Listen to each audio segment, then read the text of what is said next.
चाहिए brought you bye Kesari मरहम एवं तैलम, वर्षों से दर्द पे सबसे ज्यादा असरदार। And Prayag PTMT bath fittings and accessories, quality बेमिसाल, लिख के ले लो। जाने कितनी सरकारें आई, कितनी गई, कितनी बार सूर्य उदय हुआ, कितनी बार सूर्य अस्त हुआ, लेकिन यूपी ट्रिपल एससी ने अपनी चाल नहीं बदली। भगवान का नाम लो। मजाल है कोई भर्ती टाइम से कभी कर दी हो जिंदगी में? नहीं। अभी वो अनुभव जुड़ेंगे, जब वो लोग ज्यादा शोध किए होंगे तो बताएंगे, मेरे संज्ञान में तो नहीं आती। लगभग 2 दर्जन भर्तियां वहां पर अटकी हैं, लटकी हैं, भटकी हैं। बताइए, ताला ही डाल दो उसमें भाई, ऊपर से लाख लगा दो और मारो मोहर, ताला डाल दो। कम से कम एक संतोष हो कि भाई जो संस्था थी जिसको भर्ती करना था वही बंद हो गई।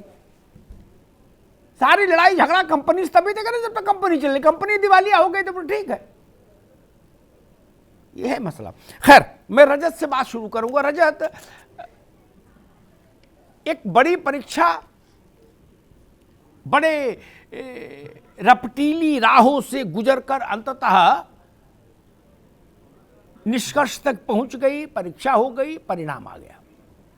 अब आगे क्या? मेरे ख्याल से पहले के जो टीईटी पास हैं नौजवान, वो और आज जो लोग टीईटी पास हुए, वो सब जोड़ दें तो कितने होते हैं लगभग? सर समथिंग 10 लाख के ऊपर ही जाएगा। जैसे आज प्राथमिक शिक्षक भर्ती में 4,58,000 से ज्यादा जो है प्रशिक्षित पास हो चुके हैं टेट, और 2,16,000 से ज्यादा उच्च प्राइमरी में पास हुए हैं। हाँ। लेकिन इस तरीके से हर साल उत्तर प्रदेश सरकार जो यूपी टेट की परीक्षा कराता है, उसमें 4 लाख 3 लाख ऐसे ही करीब नौजवान छात्र पास होते हैं। लेकिन उसके बाद क्या होगा उसकी जानकारी किसी को भी नहीं है। जैसे सरकार का बहुचर्चित था कि हाँ यूपी टेट कराना है। आज नए शिक्षा मंत्री संदीप सिंह जी ने अपने ट्विटर हैंडल से बधाई दिया है कि सभी पास हुए छात्रों को बधाई। क्या इस तरीके से कभी बधाई का आएगा कि नई शिक्षक भर्ती का विज्ञापन जारी किया गया है, बेरोजगार छात्रों के लिए बधाई होगा? इस तरह का बधाई देखने के लिए आप 3 साल से बेरोजगार छात्रों की आंखें तरस चुकी हैं। केवल सेमेस्टर और डीएलएड, बीटीसी, बीएड में एडमिशन कराइए, टेट सीटेट के लिए आवेदन करिए, लेकिन जब सुपर टेट की बात आती है तो सरकार कहीं ना कहीं शांत हो जाती है। इसके बाद अभी आप देखेंगे 2021 का प्रशिक्षण चल रहा है, फिर उनके लिए टेट कराया जाएगा, फिर सीबीएसई सीटेट के लिए आवेदन करवा देगी, लेकिन उसके बाद जो छात्र होते हैं उनकी आंखें निराशाजनक होती है। हम सब लगातार 3 साल से लखनऊ की सड़कों से लेकर के जिले स्तर तक की सड़कों में हम सब ने प्रदर्शन किया, और आज भी हमने आज डिप्टी सीएम ब्रजेश पाठक जी से मुलाकात किया और उन्हें भी इस मुद्दे को बताया कि आप नई शिक्षक भर्ती के लिए कुछ किया करें, जिससे बेरोजगारों के लिए एक नया उम्मीद दिखे, एक नई सरकार से कुछ उम्मीदें पूरी हों। लेकिन उनके द्वारा कहा गया चलिए ठीक है, इस पे चर्चाएं होंगी, लेकिन अभी तक हमें नहीं लग रहा कि इस पे कोई सफल और सकारात्मक चीजें सरकार की तरफ से होंगी। ठीक। अनुभव तिवारी भी जुड़ गए हमारे साथ। अनुभव का भी स्वागत है। मैं वही बात कह रहा था ना, इतनी भारी संख्या में, एक मैं तो लोक जीवन का आदमी हूं, अच्छा लगे चाहे बुरा लगे भाई, और मैं वहीं से जो कुछ सीखता हूं वही सलाह देने की कोशिश करता हूं सरकार को, विपक्ष को, अधिकारी को, कर्मचारी को। वैष्णो देवी, राघवन जी, वैष्णो देवी की व्यवस्था क्या है? भवन और कटरा के बीच में जो कटरा में कैंप ऑफिस और भवन और कटरा के बीच में जो कैंप ऑफिस हैं, उनके बीच में एक कम्युनिकेशन सिस्टम है क्या? जब भवन में 2-4-500-1000 आदमी इकट्ठा हो जाता है तो वो कटरा नीचे मैसेज भेज देते, पास रोक दो, अब पास मत जारी करो। क्या? ऊपर भीड़ हो जाएगी, है? इतने दर्शन कर लें, उसके बाद पास जारी करना। ये व्यवस्था अच्छी है। जब जब भी व्यवस्था टूटती है तो क्या हुआ था अभी देखा ही था आपने, वैष्णो देवी में है, मर गए थे लोग भगदड़ में। वैसे ही हम लोग इसमें क्यों नहीं कर सकते? अब ये बता रहे हैं रजत कि 10-12 लाख बच्चे पात्रता हासिल करके बैठ गए। ठीक, अब मान लीजिए आकाश भर, झोली भर भरती भी आ जाए, सारा जोड़ घटाना बिल्कुल बम्पर, तो भी 97,000 नहीं, इससे ऊपर का तो कोई गणित अभी आया नहीं बाजार में। और बच्चे हैं जो पात्रता परीक्षा पास किए हैं आज की और पहले की पेंडिंग वाली, वो 10-12 लाख से ऊपर। राघवेंद्र जी बड़ा कठिन हो जाता है नहीं, वहीं से आंदोलन जन्मता है, वहीं से कष्ट जन्मता है, पीड़ा जन्मती है, आंसू जन्मता है। राघवेंद्र भाई जी नहीं, ठीक कह रहे हैं आप जी। देखिए, ये जो अगर जिस तरीके से आप ये कह रहे हैं प्रवेश परीक्षाएं नौकरी से संबंधित जो है उनको रोक दिया जाए, तो हमें लग रहा है उससे अराजकता और बढ़ जाएगी। प्रवेश परीक्षा होने दीजिए, लेकिन हमारी सरकार जो है उत्तर प्रदेश में सरकारी नौकरी देने के लिए बहुत ही ईमानदारी से प्रयास कर रही है। पिछली बार की देख लीजिए, अब तो हमारी सरकार की गतिविधियां भी नहीं शुरू हुई हैं। अभी हमारे योगी आदित्यनाथ जी ने 100 दिन का टास्क दिया हुआ है। पिछली सरकार में हम लोगों ने 5 लाख सरकारी नौकरियां दी थी। अगर उससे पहले की सरकार देख लीजिए, समाजवादी पार्टी की सरकार, उन्होंने पूरे 5 साल काम किया था और मात्र दी थी 1,99,000 सरकारी नौकरी। हमारी सरकार के समय कोरोना काल भी आया हुआ था, हमें काम करने का मौका लगभग 3 साल मिला था। हम लोगों ने रोजगार क्षेत्र में भी बहुत काम किया। हम लोगों ने ओडीओपी के माध्यम से 5,000 करोड़ का ऋण दिया था, जिससे 25 लाख लोगों को रोजगार मिला था। एमएसएमई सेक्टर में 2 करोड़ लोगों को रोजगार दिया था। हम लोग सरकारी नौकरी देने के लिए 100 दिन का टास्क बना दिया है, सभी चेन बोर्डों को आदेशित कर दिया गया है, सभी लोग व्यवस्थित तरीके से 100 दिन के अंदर जो 10,000 से ज्यादा, 10,000 तो कम से कम है अनुराग जी, 10,000 से ज्यादा सरकारी नौकरी देने का काम करने वाले हैं। और इसी प्रकार से छोटे छोटे टास्क दिए जाएंगे हर विभाग को, हर चेन बोर्डों को, हर आयोग को। जी एक बात तो मैं कह, ठीक है राघवेंद्र भाई आएंगे दोबारा आपके पास। एक बात मैं कह के अभिषेक वाजपेयी के पास चलूंगा। एक सलाह दे रहा हूं बिना मांगे सरकार को, भाजपा को, अधिकारियों की सेहत पे तो फर्क नहीं, उनकी तो तनख्वाह मिलेगी, भर्ती हो तो मिलेगी, ना हो तो मिलेगी, धरना हो तो भी उनकी तनख्वाह पर कोई नहीं रोक सकता, प्रदर्शन हो तो भी। लेकिन राजनीति पे असर पड़ता है इन सब चीजों का। जितनी भर्ती की प्रक्रियाएं उत्तर प्रदेश में, राघवेंद्र भाई गौर से सुनिएगा, हैं जिनमें सारा कुछ हो चुका, टेस्ट, परिणाम, इम्तिहान, इंटरव्यू, फलान ढिकान सब हो चुका है, सिर्फ चिट्ठी देनी है।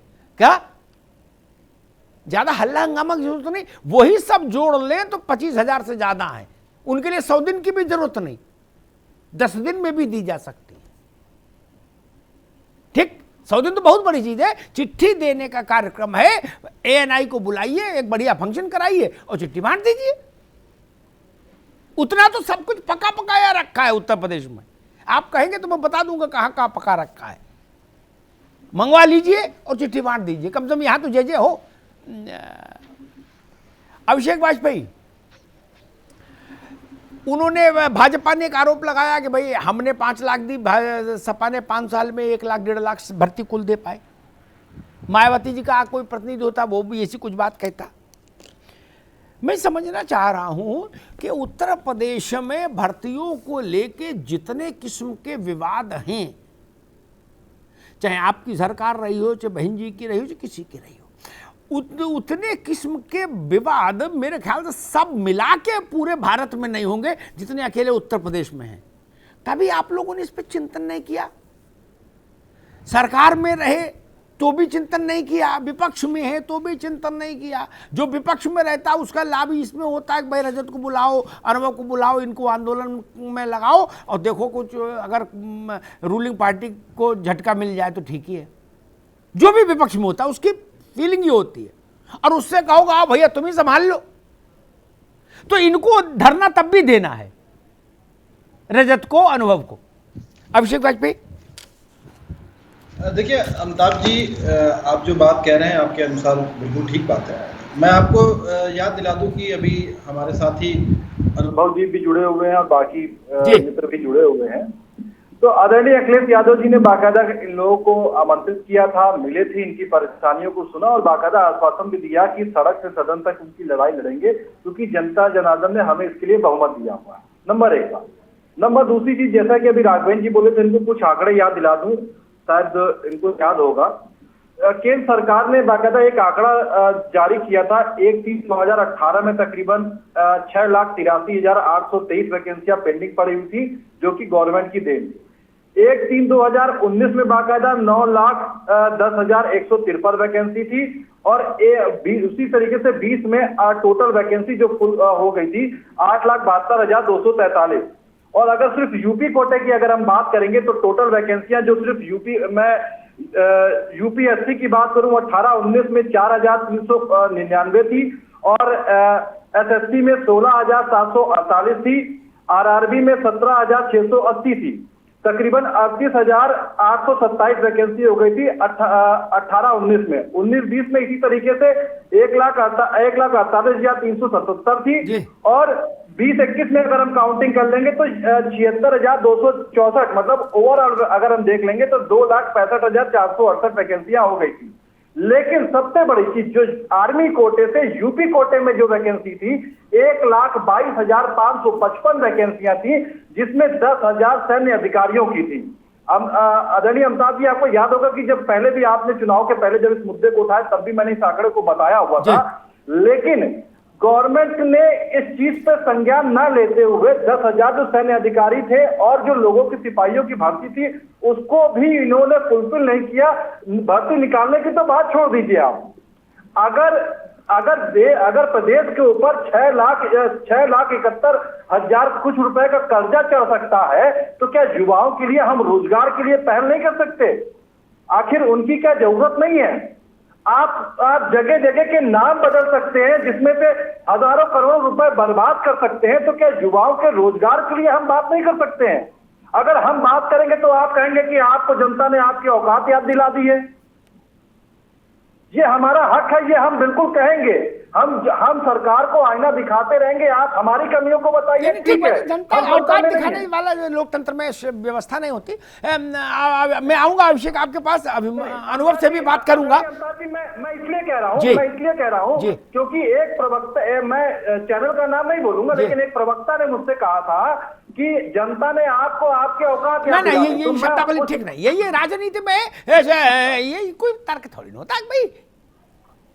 वकील है, मुकदमा लड़ता है, कभी जीतता है कभी हारता है। नहीं, ये ठीक नहीं, ये ठीक नहीं। ये शब्दावली लोकतंत्र के मूल स्वरूप के विरुद्ध है। मुझे एक 30 सेकंड का ब्रेक लेना है, उसके बाद आगे बात करेंगे। एक बात छोड़े जाता हूं, लौट के आऊंगा तो अनुभव आपके पास आऊंगा, लेकिन एक बात कहूंगा कि कैसे काम करती है ब्यूरोक्रेसी। राघवेंद्र भाई, 4 तारीख को 3 तारीख को शायद, अगर मैं सही याद कर रहा, अभी 3 को प्रमुख मुख्य सचिव मिश्रा जी ने कहा कि प्राइमरी स्कूल्स में, यूपी के सरकारी बेसिक शिक्षा वाले स्कूल्स में हमको इस बार 2 करोड़ नामांकन कराना है अतिरिक्त नया। ठीक, प्रदेश भर में वो खबर छपी, प्रदेश भर में। ठीक, मुख्यमंत्री जी ने उसका श्रावस्ती में वो भी शुरुआत भी की थी, स्कूल चलो अभियान की। कल उसी सरकार के बेसिक शिक्षा विभाग ने एक पोस्टर जारी किया, क्या ऑफिशियली, जिसमें लिखा है कि 5 साल में 1 करोड़ नए नामांकन करने हैं। यहीं से गड़बड़ियां शुरू होती महाराज। ये शिक्षा वाला जो मसला है, बेसिक शिक्षा, माध्यमिक शिक्षा, जूनियर हाई स्कूल, इसके इतर एक यूपी SSSC का भी मसला है जिसके लिए आप लोग संघर्ष कर रहे हैं। जरा बताइए क्या स्थिति है अभी अद्यतन, और क्या इसके लिए आपने भाजपा सरकार से संपर्क किया? मुख्यमंत्री, उप मुख्यमंत्री, प्रमुख सचिव, इस स्तर पर कहीं कोई बातचीत हुई? जी, सबसे पहले मैं सभी महानुभावों को सदर प्रणाम करता हूं डिबेट में जी। और मैं आपका सबसे ज्यादा शुक्रिया करना चाहता हूं, आपने बेरोजगारों का लगातार मुद्दा उठाया है और हर प्रदेश में ही नहीं, पूरे आप देश भर में ये आपकी बात बहुत प्रसिद्ध है कि आपने लगातार बेरोजगार, इसलिए बहुत बहुत धन्यवाद करना चाहते हैं आपका। श्रीमान, मैं आपको अवगत कराना चाहता हूं, एक उत्तर प्रदेश में समूह गा के लिए उत्तर प्रदेश अधीनस्थ सेवा चयन आयोग का एक गठन किया गया था। इसके अध्यक्ष और सदस्य भी कई सारे होते हैं।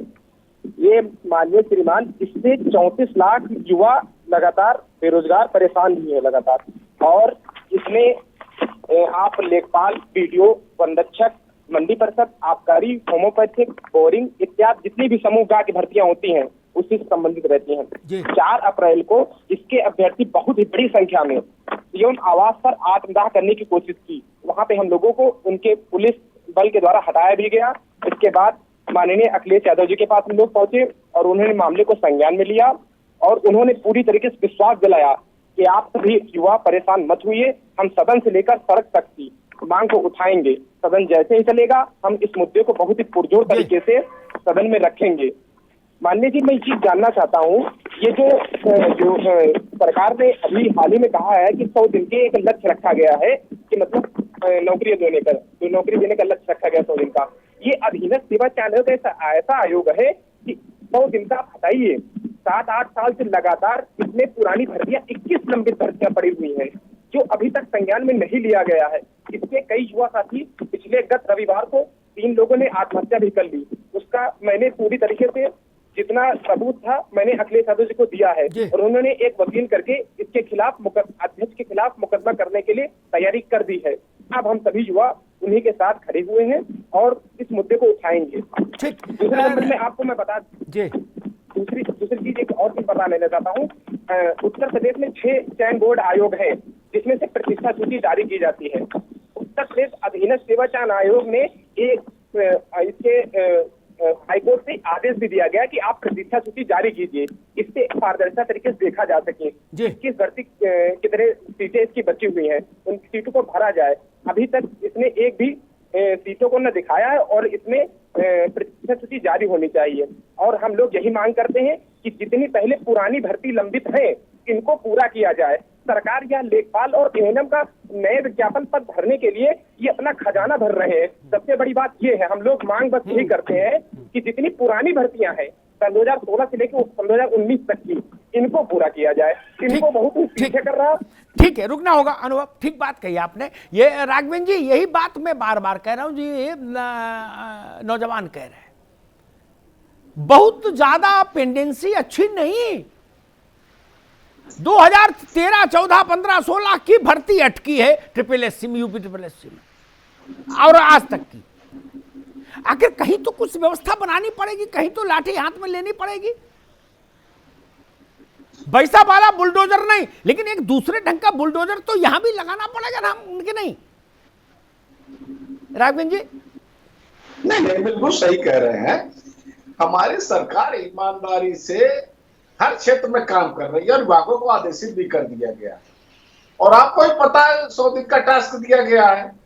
उस विषय को लेकर के पूर्व जो भी नियुक्तियां किन्हीं कारणों से रुकी पड़ी हैं उन पर कानूनी राय लेकर के निश्चित रूप से जो बाधाएं हैं उनको समाप्त किया जाएगा और जो भी छोटी मोटी समस्याएं हैं नौकरी के क्षेत्र में उनको दूर करके वो नियुक्ति पत्र दे दिए जाएंगे। हमारी सरकार राघवेंद्र जी छोटी मोटी नहीं है, राघवेंद्र जी छोटी मोटी नहीं, मोटी मोटी समस्याएं हैं। छोटी तो कोई है ही नहीं यूपी में समस्या, जो है वो जान का बवाल है। आएंगे आपके पास। मैं अभिषेक के पास चलता हूं। यही सुझाव मैंने अखिलेश जी के टाइम में दिया जब वो चीफ मिनिस्टर थे, यही सुझाव योगी जी के पहले कार्यकाल में दिया मैंने खुद जाकर, और यही सुझाव दूसरे कार्यकाल में भी महाराज जी को दिया। अब पता नहीं सुनवाई क्यों नहीं करते, क्या समस्या है सब लोगों को। मैंने कहा था, अभिषेक वाजपेयी आप सुन लीजिए, आपके यहाँ भी थोड़ा जुम्बिश आई है कि जी सारे बच्चों को बुलाओ और फिर ज्ञापन लो। जब हुकूमत में थे तब मैंने कहा था गाल मत बजाइए कोई कि जी इसको निर्देशित कर दिया, जी उसको निर्देशित कर दिया, इसको टेलीफोन कर दिया, उसको चिट्ठी लिख दी, ये सब नहीं ना। मोटी बात बताइए।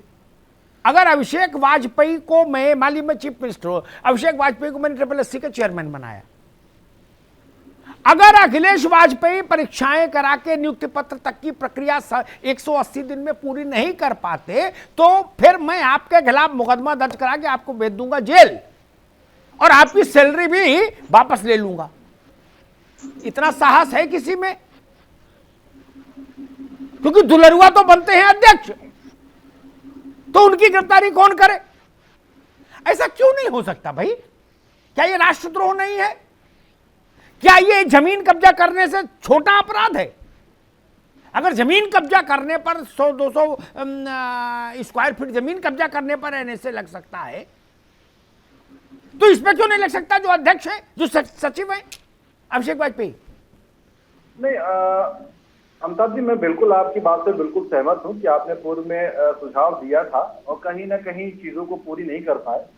मैं इस बात से बिल्कुल सहमत हूं, लेकिन मैं आपकी इस बात से भी सहमत हूं कि ये चीज हो जानी चाहिए थी। अगर कोई, जैसे आपको याद होगा कि पूर्व में जो शिक्षा मंत्री थे, उन्होंने अपने भाई का झूठा सर्टिफिकेट बनवा करके नौकरी दिलाना चाह रहे थे जब, तो क्या जो अभ्यर्थी हैं उनके लिए काम नहीं किया जा सकता था?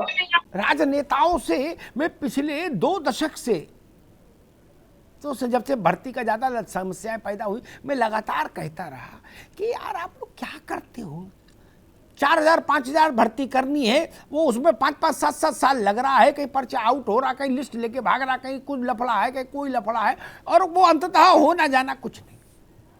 मैंने कहा प्राइवेट सेक्टर में बड़े संस्थान हजारों हजार की भर्ती करते, कहीं कोई गड़बड़ी नहीं, कहीं कोई लोचा नहीं, समयबद्ध काम होता है। दुनिया भर के लिए भर्ती करने का काम हिंदुस्तान की कंपनियां कर रही हैं, हिंदुस्तान की।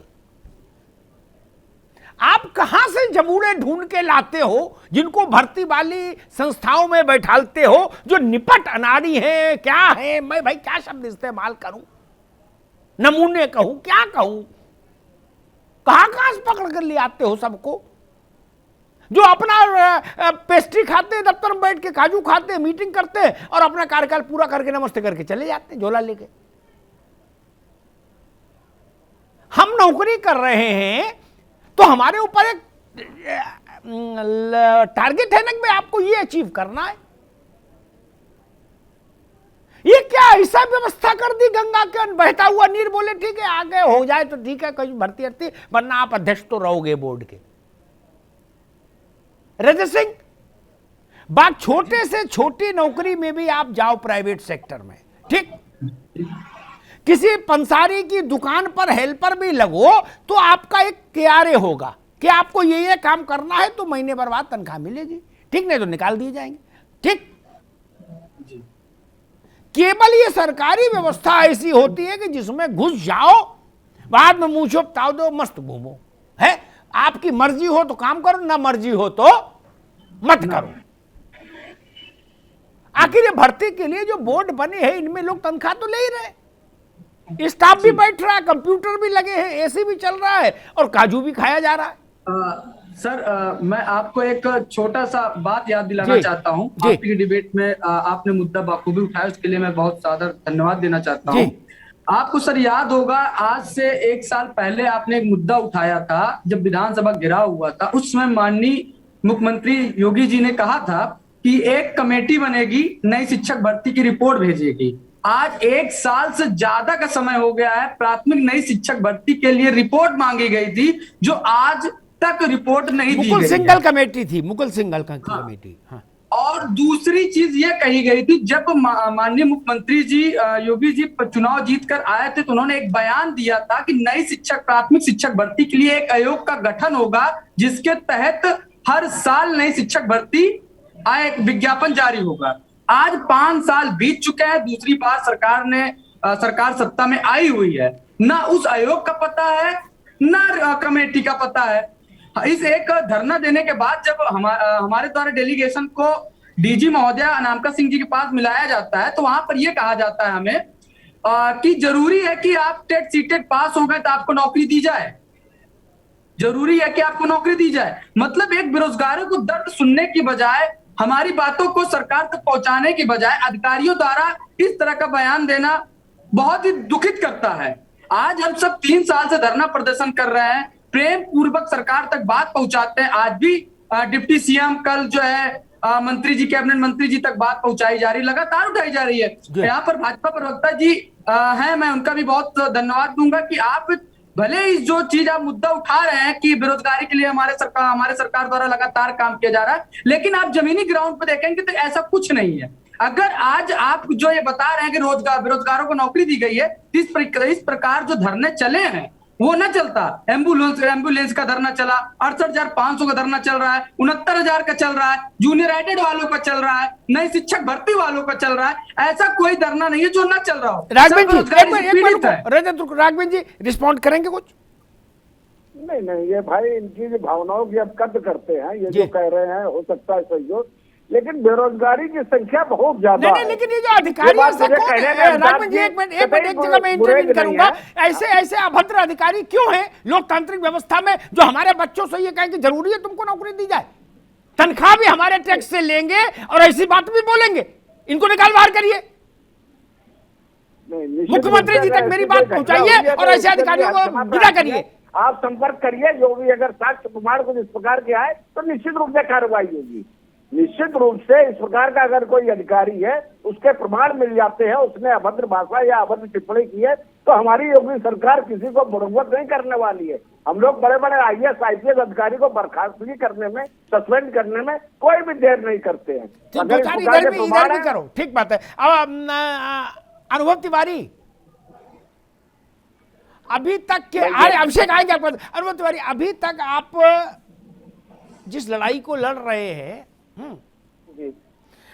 कुल तस्वीर आपके हिसाब से क्या बन रही यूपी SSSC में? क्योंकि वहां तो मेरे ख्याल से, मैं तो कभी दफ्तर गया नहीं, लेकिन वो तो दफ्तर ही ऐसा हो गया कि उसमें फाइल ही ढूंढना मुश्किल हो जाएगा। इतनी बाबा आदम के जमाने की भर्ती लटकी हुई है। मैं आपको अवगत करा देना चाहता हूँ, इतनी लंबित भर्तियां पड़ी हुई हैं, या नए विज्ञापन से आप हटा दीजिए, पुरानी परीक्षाएं इसकी बाकी हैं। अभी कम से कम हजारों पद पड़े हैं जिनकी केवल भी परीक्षाएं बाकी हैं, वो परीक्षाएं नहीं करा रहा हूँ। उनकी कोरोना की वजह से 2 बार डेट पोस्टपोन्ड की गई है, दोबारा उन परीक्षाओं का नाम ही नहीं लिया जा रहा है। 1 अप्रैल को ये प्रवीण कुमार, जिसका अध्यक्ष है अधीनस्थ सेवा चयन आयोग का, माननीय योगी जी ने खुद बैठक की थी और इनको निर्देश दिया था कि आप जल्द से जल्द जो मतलब पुरानी परीक्षाएं उनको कराइए, जिसमें से वन रक्षक भर्ती है और सहायक बोरिंग है, सहायक सांख्यिकी परीक्षा है। ये जो पुरानी परीक्षाओं के अभ्यर्थी सबसे ज्यादा परेशान हो रहे हैं, इसमें जैसे वन रक्षक है, वन रक्षक में 4 लाख लड़का है पूरी तरीके से, ये पूरी तरीके से परेशान हो रहा है। आप ले लीजिए, जैसे वन विभाग की पुलिस होती है, उत्तर प्रदेश की पुलिस होती है, इस प्रकार से उत्तर प्रदेश की पुलिस भी उसी प्रकार वन विभाग की पुलिस होती है, तो उत्तर प्रदेश की पुलिस में भी कोई पद नहीं निकल रहा है। दूसरा मुद्दा उसमें सबसे बड़ी बात यह है कि जिस तरीके से उसमें कहा गया था कि हम उम्र में छूट भी देंगे यूपी पुलिस वाले में, अभी तक उसमें कोई भी छूट नहीं दी गई है। ना किसी भी कैटेगरी का आप ले लीजिए, मैं ये भी मुद्दा रखूंगा, जिसके भी अभ्यर्थी मेरे लिए बहुत दिनों परेशान थे कि वो सभी लोग चाह रहे थे कि उम्र में उनको छूट का मुद्दा मिले, लेकिन सरकार छूट देने के पक्ष में नहीं है। मैं इनसे यही प्रदेश प्रवक्ता से मैं जानकारी देना चाहता हूँ भाजपा के, कि आप क्या उम्र में छूट देंगे? सबसे गंभीर मुद्दा है जो लाखों युवाओं का ठीक है। मैं इस पर एक टिप्पणी राघवेंद्र जी आपसे जरूर लूंगा, फिर अभिषेक के पास आऊंगा। आज समय थोड़ा कम है। राघवेंद्र जी, ये सवाल मैंने उठाया था बच्चों के आग्रह पर कि जब आप ये कहते हो कि भाई हमको काम, मेरी बात ध्यान सुनिए, कि मुझे काम के भाजपा की सरकार को पिछले कार्यकाल में कोविड के कारण 3 ही साल काम करने का अवसर मिला, 2 साल तो खराब ही हो गए, सच्ची बात है। तो 2 साल इन नौजवानों के भी खराब हो गए, ठीक? तो इनकी आयु सीमा जो है विभिन्न भर्तियों में, उसको 2 साल का रिलैक्सेशन, इसको देने के लिए कौन सी कमेटी बनाने की जरूरत है राघवेंद्र जी? विधानसभा में ले जाना है? नहीं। गवर्नर दस्तखत करेंगे? नहीं। राष्ट्रपति को भेजा जाएगा प्रस्ताव? नहीं। एग्जीक्यूटिव ऑर्डर से बढ़ जाएगा? राघवेंद्र जी, इसमें कोई समस्या है? नहीं, ठीक कह रहे हैं आप। इस विषय को संज्ञान में लाया जाएगा। हम अपने माध्यम से वो माननीय मुख्यमंत्री जी से संपर्क करेंगे और आग्रह करेंगे कि इस विषय को सॉर्ट आउट किया जाए। जी, अच्छी बात है, ये होना चाहिए। 2 साल बच्चों के खराब हो गए, घर में बंद रहे, लॉकडाउन रहा ऑफिशियली, तो उनको छूट नहीं मिलनी चाहिए। जो ओवर एज हो गया उसका तो काम लग गया बेचारे का, कोविड से बच भी गया तो बेरोजगारी से मरेगा। 2 साल बढ़ना चाहिए। जनता को ये चीज अच्छी लगती है कि जो चीज पहले असंभव मानी जाती थी कि सामान्यतः भाई बड़े व्यवसायी ने बना लिया मॉल, कोई नहीं हटा पाएगा, बड़े अपराधी ने बना लिया पब्लिक पार्क, कब्जा कर लिया, कोई माई का लल नहीं हटा पाएगा, तालाब पूरे प्रदेश भर में तालाब पाट दिए गए कि नहीं, या इसमें कोई जांच की जरूरत है? पाट दिए गए ना, और सब तालाबों पर प्लाट काट दिए। तो जनता को अब लग रहा है कि भाई चलो कम से कम तत्काल फैसला हो रहा है, दंड मिल रहा है, चंद्रशेखर जी। देखिए आदरणीय अमिताभ जी, मैं एक बात बताऊं, पहले मैं आपका जवाब दे दूंगा तब उनका राजनीतिक जवाब दे दूंगा। जो बुलडोजर की है, दरअसल बात सिर्फ बुलडोजर की नहीं है। ये जो हमारा सैकड़ों हजारों दशकों साल का इतिहास है, इसमें एक चीज कॉमन रही है कि एक व्यवस्था आती है, उस व्यवस्था का दुरुपयोग भी, उसी अच्छी काम के लिए आई हुई व्यवस्था का दुरुपयोग भी उसी व्यवस्था के पहले दिन से ही प्रारंभ हो जाता है। फिर एक स्थिति आती है जब आम जनमानस से लेकर बुद्धिजीवी से लेकर के सत्ताधारी तक सबको ये लगने लगता है कि यार ये तो बड़ा गलत हो रहा है। फिर उस व्यवस्था को फिर पलट दिया जाता है और व्यवस्थाएं बदल करके, लेकिन आप जितनी व्यवस्था बदलेंगे, जो इसके नकारात्मक लोग हैं उस व्यवस्था के लूप होल्स का इस्तेमाल करके उसको आगे ले जाएंगे। इसी क्रम में मैं आपको व्याख्या कर दूं इस बात का, ऐसा नहीं था कि बुलडोजर पहले नहीं चलता था। आज से ज्यादा की बात नहीं है, 80 के दशक तक बड़ी कॉमन बात होती थी कि कोई कोर्ट कानून का कोई लफड़ा नहीं होता था, जनता जानती ही नहीं थी, जिसका मन होता था वो वहां बुलडोजर चलाने लगता था। नतीजा ये हुआ कि बुलडोजर का 80 से 90% हिस्सा दुरुपयोग होने लगा और गरीबों की, झोपड़ियों की, कमजोर लोगों के घरों को उड़ाए जाने लगा और जो बड़े बड़े लोग थे वो उससे असर पाए नहीं, वो इसके ले लिया करते थे। बाद में इसी प्रकार से जैसे ये जो सरेआम गोली मारे जाने लगे, इनकाउंटर होने लगे, इन्हीं इनकाउंटर ने बाकायदा ये एक तरह से कॉन्ट्रैक्ट किलिंग के रूप में आने लगे। फिर जनमानस, आप जैसे पत्रकार, हम जैसे सामाजिक लोग और जो सत्ताधारी के साथ साथ जजमेंट देने वाले लोग हैं, सबको लगा कि व्यवस्था गलत दिशा में जा रही है, बंद करो ये बुलडोजर से गिराना, बंद करो ये दौड़ा करके गोली मारना, दोनों पे रोक लगा गया। 10 से 20 साल तक इसका अच्छा प्रभाव रहा, लेकिन समय के साथ फिर इसमें विवाद आता है। पांडे जी, अगर अपराधियों को, अपराधी, गुंडे और माफिया और आतंकवादी को गोली न मारी जाए तो उनको आपकी तरीके से हेलीकॉप्टर से बुला के मिठाई खिलाई जाए क्या? आपकी सरकार में दंगाइयों को हेलीकॉप्टर से बुला के मुख्यमंत्री आवास में चाय पानी पिलाया जाता था, लेकिन हमारी सरकार उनको दौड़ा के गोली मारती है। अगर वो भागेंगे तो गोली पड़ेगी, निश्चित पड़ेगी। और अगर गुंडा अपराधियों पर गोली पड़ती है तो श्रीमान अखिलेश यादव जी अपने को व्यक्तिगत क्यों तोड़ते हैं? क्या अखिलेश यादव जी उन माफियाओं गुंडों के संरक्षक हैं, इसलिए व्यक्तिगत अपने ऊपर लेते हैं? मैं जवाब यही चाहता हूँ आपसे पांडे जी। अखिलेश यादव जी व्यक्तिगत अगर अपने ऊपर सब चीजें लेते हैं तो क्या व्यक्तिगत उनको आम जनमानस की चिंता नहीं है क्या? किसी गरीब व्यक्ति के लिए उनके आवास बने, अतीक अहमद जैसा माफिया प्रयागराज के अंदर बड़ी बड़ी जमीनें गरीबों की कब्जा करके बैठा था। अगर उसमें गरीबों के घर बन रहे हैं तो ये अखिलेश यादव जी क्यों नहीं उन गरीबों के लिए, हक के लिए खड़े हुए? क्यों वो अतीक अहमद और मुख्तार के लिए खड़े हुए? जवाब सुनेंगे। आपकी तारीफ करता हूँ कि आपने सकारात्मक सुझाव दिए, लेकिन समय हमारा, आपका भले समय कीमती ना, हमारा उस दर्शकों का समय कीमती है। जवाब दीजिएगा। मुझे इस तरह के तू मैं करने का मन नहीं है। सुनने का अगर मन हो तो मैं बोलूं, अनुमति हो तो।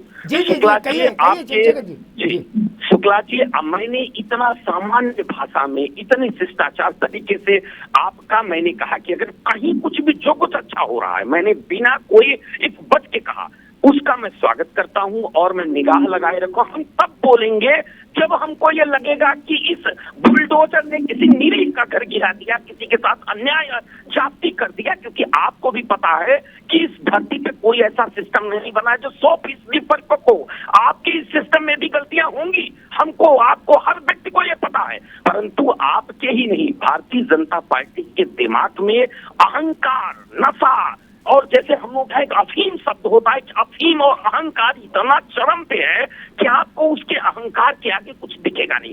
हमारी आपत्ति यही है कि बुलडोजर जब तक आपके दिमाग जनता ने आपको अफीम भी दे दी, आपको जवाब भी दे दिया। अब आपने बड़ा आरोप लगाया है, अफीम तक मामला पहुंच गया, जरा उनका उत्तर सुन ले। एक मिनट रुका चंद्रशेखर, उनका भी उत्तर सुन ले भाई। मामला अफीम तक पहुंच गया।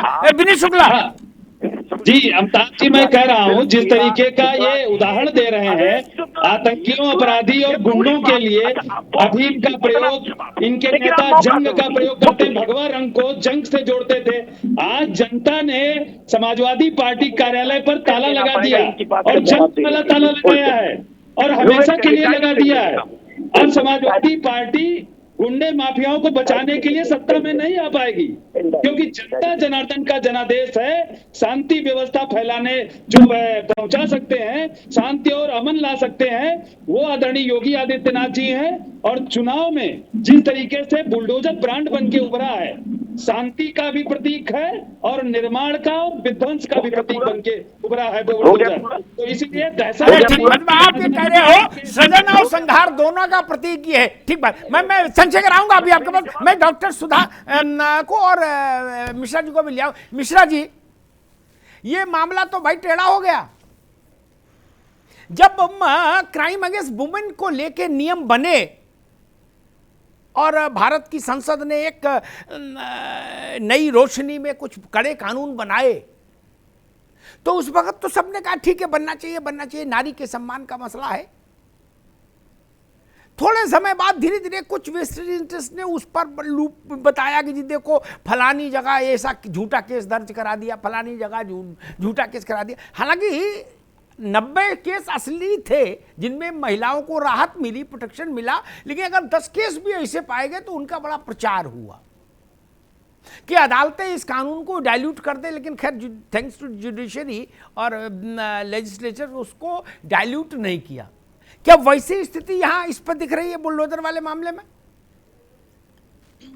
अमिताभ जी, चूंकि आप इतने सालों से पत्रकारिता से जुड़े हैं, सामाजिक चीजों को आपसे बेहतर कोई समझता नहीं है। अगर मैं कहूं कि जो मेरा अनुभव है वो आपसे बहुत कम है, लेकिन जो मैं इस बहस में जो बातें निकल के आ रही हैं, मैंने स्टार्टिंग में कहा था कि जब कोई कार्य, जब हम परसेंटाइल की बात करने लगते हैं तो आप देखते हैं एक अवधि में कहावत है कि केकर केकर लेई नाव जब कथरी ओढ़ ले सारा गांव। तो इसमें जब परसेंटाइल पे आप करते हैं कि अपराधी इतने इतने इतने इतने पार्टियों में है, आप लोग बताते हैं इस बात को कि इस पार्टी में इतने अपराधी, इस पार्टी में इतने अपराधी, इस पार्टी में इतने अपराधी। तो जब बुलडोजर चल रहा है तो अपराधियों में उसी परसेंटाइल के हिसाब से ध्वस्त होने के कार्य भी होने चाहिए। सिंपल सी बात है ये प्रश्न होना चाहिए कि अगर हर पार्टी में है माफिया अपराधी, तो हर पार्टी के लोगों का भी घर गिरना चाहिए, पहली बात। दूसरी बात, चूंकि बहस कर देना और उस बात को हंस के टाल देना और उसकी सत्यता को जानना। ग्रेटर नोएडा में एक ठेलिया मजदूर की तोड़ी गई, अधिकारियों से वो कहता रहा कि मेरे जीविका के लिए यही जरूरी है, लेकिन उस पर कोई भी सुनवाई नहीं, तोड़ दिया गया। दूसरी चीज, लखनऊ में एक गन्ने का रस बेचने वाला व्यक्ति, उसको नगर निगम के लोगों ने उठाया, फेंक दिया कूड़े घर में, खत्म कर दिया। मैं इसकी बात कर रही हूँ कि सब कुछ ठीक है, होना चाहिए, अपराधी समाज में नहीं रहने चाहिए। ये तो एक हो गया सार्वभौमिक सत्य, लेकिन इस सार्वभौमिक सत्य को पूरा करने के लिए क्या एक पार्टी के लोग अपने लोगों को बचा के दूसरों को करेंगे और उसको हम कहते कि बहुत अच्छा हो रहा है? बहुत अच्छा तब है चाहे वो अपराधी भाजपा का हो, चाहे वो सपा का हो, चाहे कांग्रेस का हो, चाहे बसपा का हो, चाहे किसी पार्टी का हो, सबके घर पे समान रूप से चले, तब समझ में आएगा कि ये ठीक है। आपने ठीक बात कही। भारतीय जनता पार्टी किसी अपने को नहीं बचाने का काम करती। जौनपुर के अंदर भाजपा के नेता थे, उनकी मार्केट बनी हुई थी और अवैध थी, उसको भी तोड़ने का, उसको भी ध्वस्तीकरण करने का काम हमारी सरकार ने अभी किया। अभी ये 10-12 दिन की सरकार के अंदर किया है। और दूसरी बात मैं बता दूं, अभी एक इंस्पेक्टर थे, उनका मकान, जो आप कह रहे हैं किसी को संरक्षण या भाजपा सरकार नहीं देती, चाहे भाजपा का हो या गैर भाजपा का हो। जो अपराध करेगा, जो अवैध निर्माण करेगा, जो भूमाफिया के साथ पाया जाएगा, उस पर कार्रवाई हमारी सरकार करती है और किसी को भी बचाने का काम नहीं करती है। लेकिन कांग्रेस पार्टी बचाती है। मुख्तार अंसारी को पंजाब से नहीं आने दे रही थी, पंजाब से नहीं आने दे रही थी। इतने बड़े माफिया और अपराधी को वहां पर बैठा लगता था, लेकिन भाजपा सरकार और जुडिशरी ने न्याय करते हुए उनको आने पर मजबूर किया और उत्तर प्रदेश में आकर के आप जेल की सलाखों के पीछे और तमाम की अवैध संपत्ति पर बुलडोजर चल रहा है। 1 मिनट के लिए रुकना होगा। एक सवाल, एक मिनट रुकिए विनीत जी, रुकिए 1 मिनट। सुधा जी, एक सवाल मैं एक मिश्रा से ले लूं, बड़ा लेमेन का सवाल है, इसमें कतई में बौद्धिकता नहीं लाना चाहता। मिश्रा जी, है एक बात सुधा जी ने उठाई और ये बात उठती है जब भी कोई सरकार होती, उठती भाई अपने को बचा रहे हो, दूसरे पे कानून लागू करा रहे हो। मैं एक बिल्कुल आप समझ लीजिए कि उत्तर प्रदेश का ठेठ सामान्य व्यक्ति के तौर पर एक कहता हूं, अगर ऐसा हो जाए तो कैसा रहे? है कोई सरकार हमेशा तो रहती नहीं, अभी भाजपा इनकी विनीत की सरकार है क्या? ये सपा बसपा कांग्रेस और रालोद के जितने गड़बड़ हैं उन सबको दुरुस्त कर दे, जब उनकी आए तो वो इनको कर दे, 10 साल में सब साफ, उत्तर प्रदेश क्लीन हो जाएगा। मिश्रा जी नहीं, काय को लट्ठा करो, कम से कम वो भाई उत्तर प्रदेश का तो शुद्धिकरण हो ही जाएगा। नहीं, अपनी अपनी लिस्ट बना के रखो। ये बहुत अच्छी चीज है, अगर इस तरीके का कंपटीशन शुरू होता है तब तो ये एक ऐसा कंपटीशन होगा, कार्य पद्धति होगी जिसमें भलाई केवल और केवल देश का होगा। लेकिन ये लोग करते नहीं है। देखिए, सबसे पहले ये होता है who will bell the cat, बिल्ली के गले में घंटी कौन बांधे। ये काम बीजेपी ने शुरू कर दिया है। बिल्ली के गले में घंटी बांधने का काम जिसने किया उसको श्रेय मिलेगा, और मैं तो स्वागत करता हूं। आगे अगर सपा की सरकार आती है तो कोई भाजपाई गुंडा या कोई भाजपाई नेता का अतिक्रमण है तो वो पहले दिन से उसको गिराना शुरू करे। शुभ काम में देरी क्यों होनी चाहिए। और मैं तो ये भी बोलता हूं कि कोई भी जो अवैध कब्जा किए हुए हैं, कितनी मजारें सड़कों पे बनी रहती हैं, अवैध तरीके से बाजारों में जो है लोग कब्जा किए रहते हैं, तो क्यों नहीं इसकी शुरुआत समाजवादी पार्टी वाले आज से ही करें। बोले, इनको तो पता होगा भाई हमारे फलाने नेता का यहाँ पे अवैध बना है, तो ये अपनी सरकार आने का इंतजार क्यों कर रहे हैं। आज ही जा करके ये सरकार को नोटिस दे, तो जनता के उसमें ले आए, जो विभाग के अधिकारी हैं उनको चिन्हित करें कि भाई ये जो बिल्डिंग्स है ये अवैध कब्जे में है, इनके ऊपर कार्रवाई करिए। अगर इतनी बड़ी जन चेतना हमारे राजनीतिक पार्टियों में आ जाए, विपक्ष में आ जाए। मिश्रा बिल्कुल, एक 20 सेकंड का ब्रेक लेना, उसके बाद मैं चंद्रशेखर पांडे के पास आऊंगा और विनीत शुक्ला के पास चलूंगा। इसकी प्रतिस्पर्धा कब होगी? हम लोग तो इस उम्र तक पहुंच गए यही देखते देखते। सच्ची बात यह है, चाहे विनीत माने ना माने, चंद्रशेखर और सुधा माने ना माने, अलग बात है यहाँ टीवी पर, लेकिन सच्ची बात यह है, गांव में जाओ, कहीं जाओ, शहर में जाओ, सामान्य व्यक्ति से पूछो, वो कहता भैया सब नेतागिरी वाले एक ही हैं क्या, कौन किन के खिलाफ कार्रवाई करेगा। ये धारणा टूटनी चाहिए, वरना जो जिस भी कार्यकाज पार्टी से विधायक रह लिया एक बार, उसका स्कूल कोल्ड स्टोरेज कभी गिरा? कभी नहीं गिरा। अरे श्री गणेश तो हो,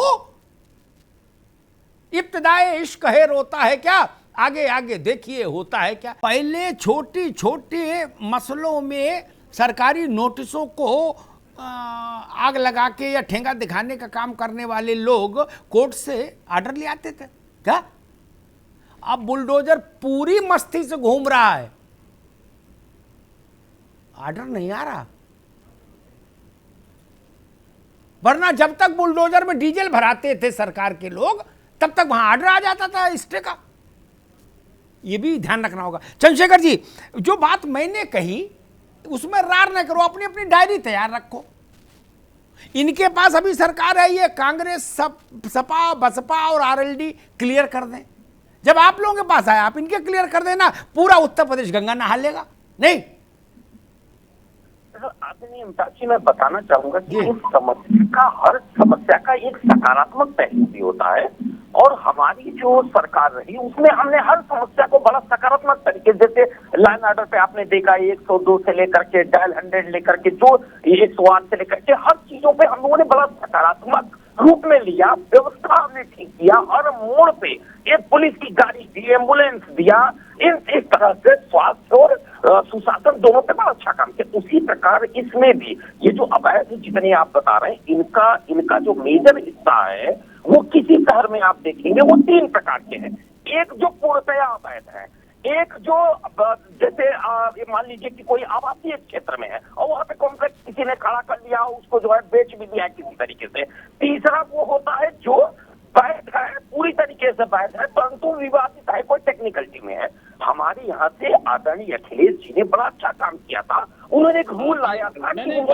पांडे जी ने अच्छा काम ये किया था, आप ही बोल लिया, उन्होंने अतीक दिया, उन्होंने मुख्तार दिया, उन्होंने गायत्री प्रजापति दिया, उन्होंने मुलायम सिंह के बयान का समर्थन किया कि बच्चों से गलती हो जाती है, चर्चा हो जाती है, कोई नहीं हो पाती है। विनीत शुक्ला एक मिनट रुकिए, पहले वो उत्तर दे ले, फिर यहाँ भैया कहना चाहता हूँ कि हमारे यहाँ बड़ा सकारात्मक रूप से इसको लिया जाता था। हम लोगों ने 2 तरीके का देखा कि किन चीजों को हम रेगुलराइज कर सकते हैं। जैसे करीब 2/3 से ज्यादा जो अवैध के विवाद है वो इसलिए है, वो तकनीकी पहलू है, जैसे 9 मीटर से, जैसे 17 मीटर से कम की रोड पे कमर्शियल बिल्डिंग खड़ी है, ये खड़ी है, जो तकनीकी पहलू से उनको हम लोगों ने प्रस्ताव दे करके रेगुलराइज करने का पूरे रूल्स ला दिए थे। यहाँ तक कि 143 और जो जिन चीजों को हम नहीं बदल सकते हैं उन चीजों को लीगल की कार्रवाई कम करने के लिए। चंद्रशेखर जी, मसला वो नहीं, देखो उस पर ज्यादा झंझट नहीं किसी का। ठीक है चंद्रशेखर, आपकी बात आई भाई, आई ठीक है, आ गया। मसला ये नहीं कि 17 मीटर पर बना लिया कि 19 मीटर, इसमें जनता को ज्यादा लेना देना भी नहीं, ये प्राधिकरण, सरकार और आदमी जाने। सुन लो आगे बात आपकी। मसला तब है जब मेरठ में सैकड़ों हजारों प्रॉपर्टी बद्दों ने करा ली अपने ढंग से, तब चिंता हुई खिलाफत कौन करे, जो खिलाफत करे गोली खाए। ठीक, पुलिस वाले उसकी ये सिगरेट जला रहे, जूते साफ कर रहे। क्या जब बद्दो कार में बैठ के गया था, भागा था, तो बगल के कमरे में डिस्को डांस पुलिस वाले तो कर रहे थे, दारू पी के उसकी सेवा में जो लगे थे। जब अतीक ने सैकड़ों एकड़ जमीन अपने नाम कर ली, वही प्राधिकरण हो गए, अपने नाम खुद ही अलाट कर लेते थे जहां अच्छी लग जाए। मुख्तार, और मुख्तार केवल एक मुख्तार नहीं, मुख्तार एक संस्था है, उसकी सैकड़ों ब्रांचें हैं, हजारों लोग हैं जो उनके लिए काम करते हैं। जिसको जहां पसंद आई वहीं अपना झोला रख दिया, बोले ये जमीन हमारी। समस्या वहां, इस पे कहां समस्या है कि 1 फुट छज्जा किसी ने ज्यादा निकाल लिया, अरे भाई उससे पेनल्टी ले लो, बात खत्म करो। इसलिए इतना सरलीकरण ठीक नहीं चंद्रशेखर जी ना, मसला केवल इतना सरल नहीं। ये लोग वो थे जिन्होंने जहां जमीन पर नजर डाल दी वो इनकी हो गई। बता देता हूं मैं, 2016 में आपको तो बखूबी याद होगा कि अतीक अहमद और मुख्तार अंसारी जी को पार्टी में लेने के लिए किस स्तर से हमारे राष्ट्रीय नेतृत्व ने उस पे बगावत किया, और किसी भी कीमत पे अतीक अहमद के खिलाफ और मुख्तार अंसारी के खिलाफ किस कदर पे लास्ट के 1 साल में हम लोगों ने कार्रवाई की थी, ये आपको बखूबी याद होगा।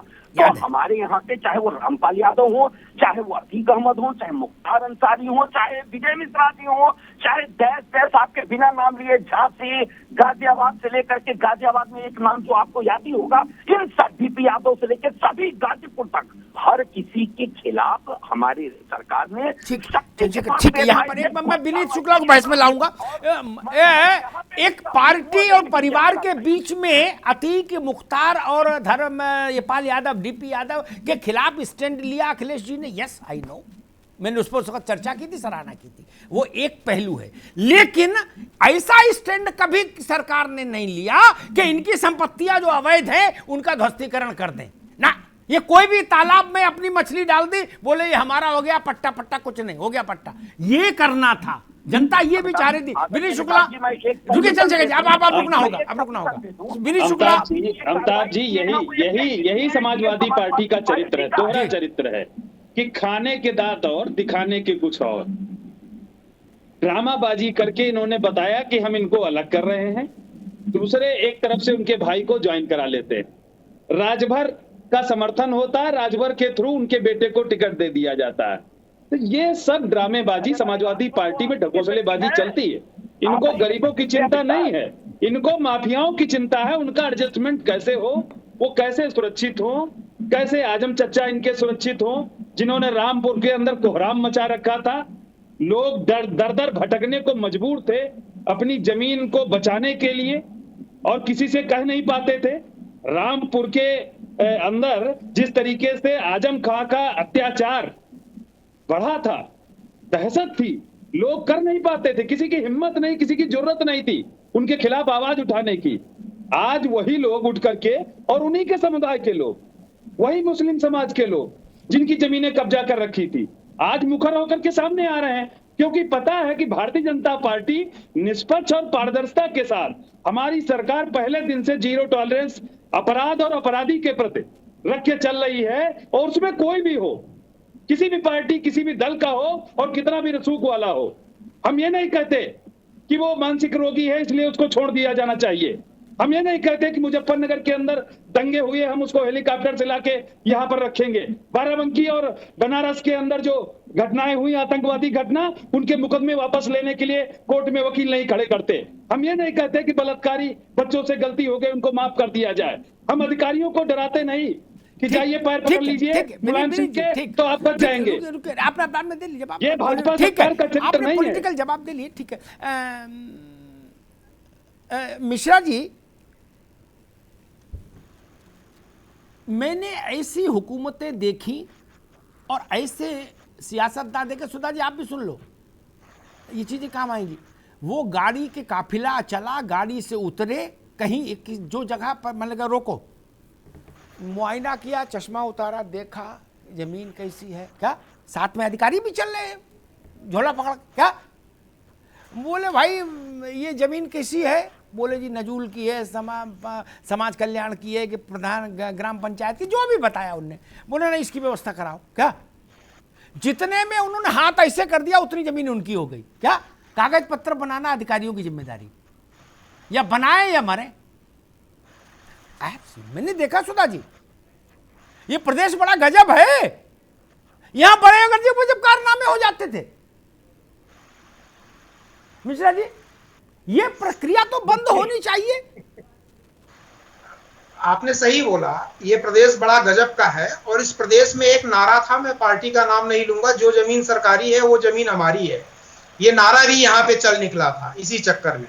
ये जो माफिया है, देखिए साहब, है क्या, जैसे भगवान विष्णु ने 2.5 पग में नाप लिया तीनों लोग, ये एक एक पग में जो जमीन इनको पसंद आती थी ये नाप लेते थे इस तरीके से। और जो समाजवादी पार्टी के जो इनको मास्क कर रहे थे, इनके फेवर में बोल रहे थे, मैं आपको बोलता हूं ये जितने माफिया हैं ये पूरे कारपोरेट मैनर में काम करते थे। सवाल ये नहीं कि आपने पार्टी से निकाल दिया और समस्या का समाधान हो गया। पार्टी से निकाले जाने के बाद इनकी माफियागिरी, इनकी दादागिरी, कब्जागिरी में कोई कमी आई है? कोई कमी नहीं आई है। इनका समूल नाश तभी होता है जब इनके कारपोरेट ऑफिस को जमींदोज किया जाए, ध्वस्त किया जाए, इनको जड़ से हटाया जाए। नहीं तो ये रक्त बीज की तरह पनपते रहते हैं। तो रक्त बीज का संहार जिस बड़े विशेष तरीके से किया गया था, ये तरीका एकदम सटीक है कि पहले इन माफियाओं की आर्थिक कमर तोड़ दी जाए, ताकि ये जो नीचे और नए नए लोगों को माफिया बनाते रहते हैं वो तो रुके। अर्थबल को जब तक खत्म नहीं किया जाएगा, इसीलिए सरकार माफिया के ऊपर कार्रवाई भले बाद में करे, वो न्यायिक प्रक्रिया है, जेल वगैरह चलता रहेगा। पैरेलल में जो सबसे तेजी से चल रहा है, इनके अर्थतंत्र को खत्म किया जा रहा है। माफिया का सबसे बड़ा बल उनका अर्थतंत्र होता है। वो तोते में जान जो होती है ना, वो उसकी जान जो कहीं और रहती है, वो इनके अर्थ ये ऐसे तोते हैं, जान तोते में। ठीक है मिश्रा जी, समय का मैं एक छोटा सवाल सुधा मिश्रा से लूंगा। सुधा जी, एक नेता थे, उस वक्त वो मंत्री रहे एक दौर में उत्तर प्रदेश में। उन्होंने एक बार मुझसे कहा ऐसी चर्चा में, बोले अग्निहोत्री जी मैं तो जिले में जाता हूं तो मैं लोगों से कहता हूं कि कलेक्टर मेरा मुंशी और कप्तान मेरा बॉडीगार्ड। क्या तो वो नारायण ही के अवतार में चलते थे वो लोग। जो जमीन जहां समझ में आ गई, ग्राम पंचायत, स्कूल, नजूल, कुछ नहीं, लाल डोरा काला डोला कुछ नहीं, हमारा डोरा चलेगा। अब बताइए ऐसे सिस्टम से कैसे लड़ना तो पड़ेगा ना कभी, नहीं तो गरीब को तो झुग्गी बसाने की भी इजाजत नहीं मिलेगी कहीं प्रदेश में। सब फार्म हाउस बना लेंगे बाहुबली। जी बिल्कुल जी। मैं हमेशा जब भी बात करती हूँ, मैं जो गलतियां हुई, जाहिर सी बात है गलतियां ना होती तो हमारे पास उन गलतियों से सीखने का मौका नहीं मिलता। आज की सरकार जो कर रही है, मैंने पहले ही कहा था कि जो चीजें हो रही हैं वो बहुत ही स्वागत योग्य है, होना भी चाहिए। क्योंकि भू माफियाओं ने पूरे अपने प्रदेश में जिस तरह से अपना अर्थतंत्र बिछा के अपराधीकरण कर रखा है और राजनीति पे कितना उनका दबाव रहता है, ये आप सबको पता है, हम सबको पता है कि उनका दबाव कितना होता है राजनीति पे, उनका वो अर्थतंत्र कैसे उस पर कार्य कर रहा होता है। तो अगर उन पे नकेल कसी जा रही है और कुछ गलतियां अगर थी जो पुरातन समय में हुई, राजनीति में कुछ चीजें ऐसी होती है जो आपको फिर दोहराना नहीं पड़ता है, तो जो चीज गलत हो गई उसको दोहराव नहीं करना बल्कि सीखना है, सबक लेना है कि क्या वो फिर से होना चाहिए या उसके घटना के परिप्रेक्ष्य में उसके पैरेलल एक घटना और तैयार कर दी जाए कि दोनों से हमें फिर सबक सीखना पड़े। मैं बस वही कह रही थी कि जब भी कोई कार्य हो रहा है वो कार्य इतना सचेत ढंग से, क्योंकि हमारे पास पहले से उदाहरण है कि ये गलतियां थी, खामियां थी, तब भले न रहा हो, लेकिन अब तुम्हारे पास गलतियां जानने का मौका भी है। बिल्कुल ठीक बात है, बड़ी व्यवहारिक बात की सुधा जी ने।